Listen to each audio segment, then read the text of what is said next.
Hey guys, what's going on? Danny AR10 here, and I wanted to give you guys my review of Just Cause 2 for the Xbox 360.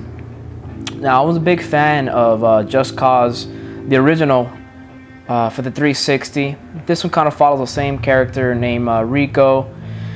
He's basically kind of plays like a mercenary without really too much of a story. He's basically in this game in the island of Panau, which basically he's sent there. It's like a paradise island with a lot of different scenery.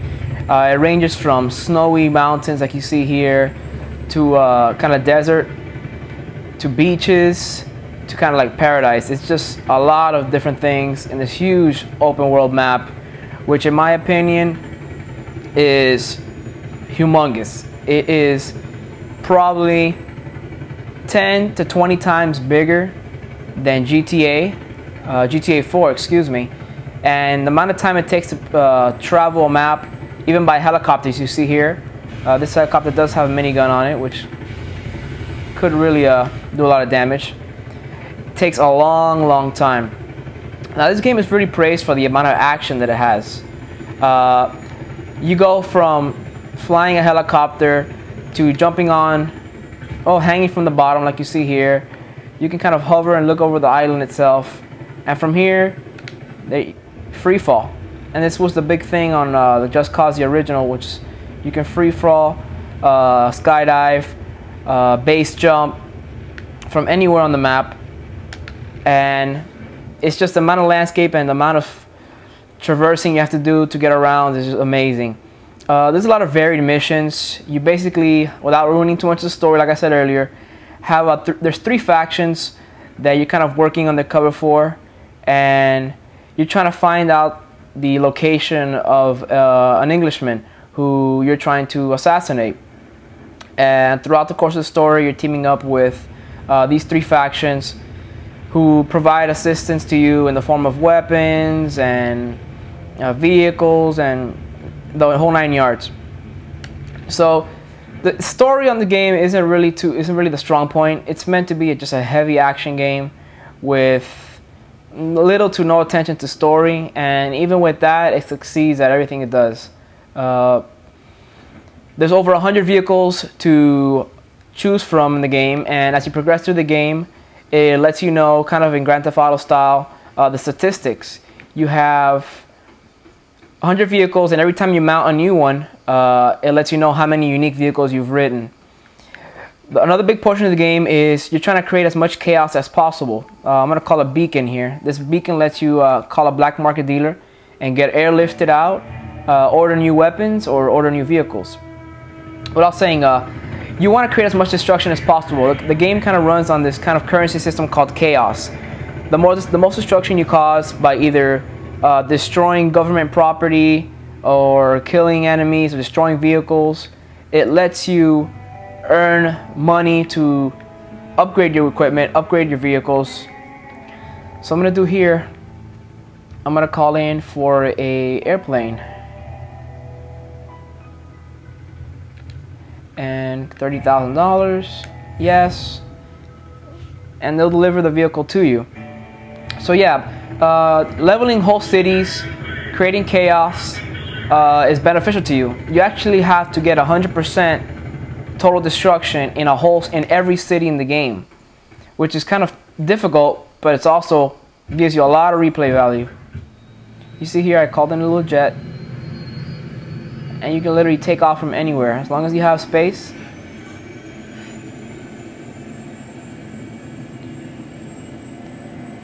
And just to give you guys a good idea of the scenery and how beautiful this game and the environments look.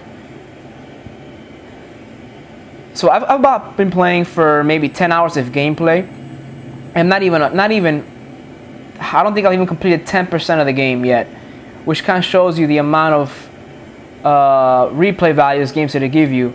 You have races. You also have to complete side missions. Part of the side missions are destroying and leveling whole cities, which I told you about.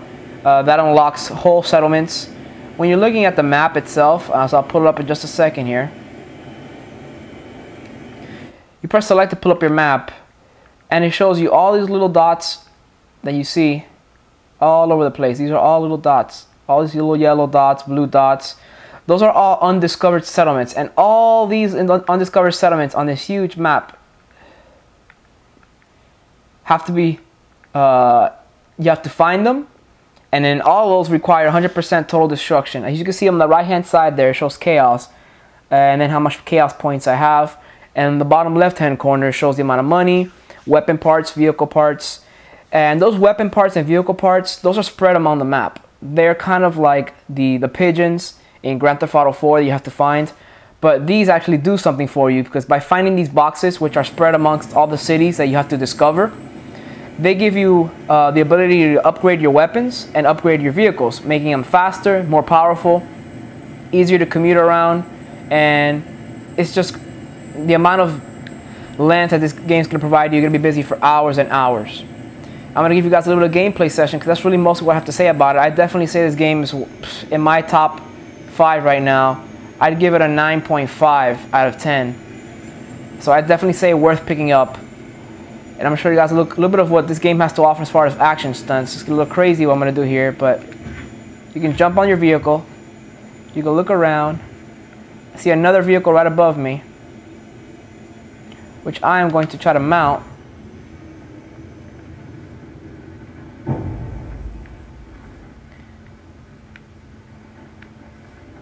Couldn't get him. He was a little too high up, but you could literally jump from your vehicle to that other flying by aircraft, and it's just crazy. As far as airplanes concerned, there are Boeing 757s, there's F-14 air fighters, there's commercial jets, there's Apaches, basic regular choppers to get you around from place to place, monster trucks, speedboats, you name it. One of the biggest tools that he has actually is this little, it's like a little grappling hook that lets you grapple onto vehicles, enemies, anything. It's a good way to get around from place to place, because he really doesn't move too quickly. So I'll show you guys here in just a second. Holding RB lets him sprint a little bit, but aside from sprinting, you're gonna need this grappling hook for many things. You can grab it, put yourself towards enemy, mount on it, and you're gone. You can parachute from any vehicle by just going real fast, hitting A, deploys his parachute, grapples onto the next one, and you're good to go. Or you can use it to tow yourself. You can use it and let any vehicle tow you around for a little while.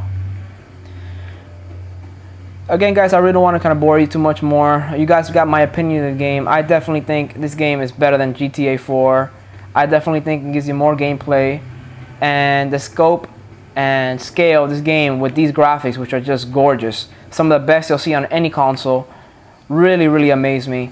It amazes me how they were able to get this game with this level of detail, keep it at a constant 30 to 60 frames per second, without any hiccups, and just look the way it does. The draw distance is enormous, and the weapons are powerful. I mean, I have an M16 here where you can use just take down vehicles, cause a little bit of havoc here. Frag grenades, you can use frag grenades to destroy things. And oh, again, a big portion of the game is you kind of have this. There they are. You have the ability to dual wield weapons, which is pretty cool.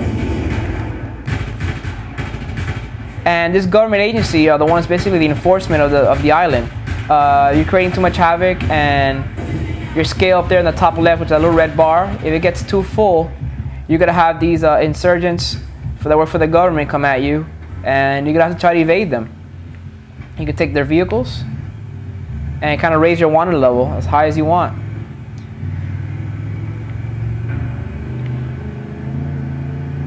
The driving is fluid, the on-ground action is very fluid, and I mean, nothing else more for me to say, guys. There's my review. I hope you guys please comment, rate, and subscribe. Definitely pick this game up. I want to thank again for the 1,000 subscribers. I'm about 1,100 now, working to get that partner. But I thank you guys again for all your support. Please stick with me. I got big things coming. Got iPad unboxing, iPad reviews coming up next week when I get it, and I'll do some more videos on why I'm getting the iPad now. Thanks again, guys. Stick with me.